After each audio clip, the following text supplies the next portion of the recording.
tashanayso wax isweydiinayso waa wax lagu farxo taariikhda markii ugu horreysay waa markii labaad baan dhihi karaa laakiin markii labaad ayaa ka fiican markii koowaad waxay xilligaan joognay Gadiir cali masaarka ugaas waa ogsoontiin marka labaadna uu ka sii qurux badan yahay maxay ku tusaysaa horumarka aan gaarnay shalay iyo maanta inaan ka fiicannahay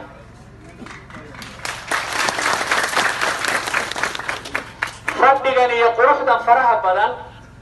haddii horumarku uusan gaarsiin wacyiga iyo siyaasadeed haddii uusan korin dhalinyaro fara badan haddaanay wax noo baran heerka maana soo gaarneen ilaahay ma haddii maalintaan bilaabaynay hawshan wax bartay oo digriga koobaad haysto 3 qof aan ka aragnay burre 3 wuxuu ahaa cabdi dheere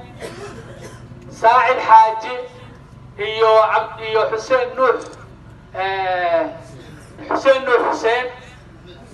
maxamuud xuseen carood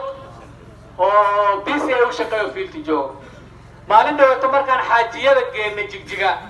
waxay inta dhalinyarada ee wax baratay jigjiga joogtaa soo ururinay si aan bal u tusno dadku meesha u taagan yahay 300 ilaa 400 oo dhalinyaro oo wada degree haysto mid dhameeyay iyo mid hadda wado iyo mid 2 degree iyo mid 3 degree haysta meesha iskugu yimid runtii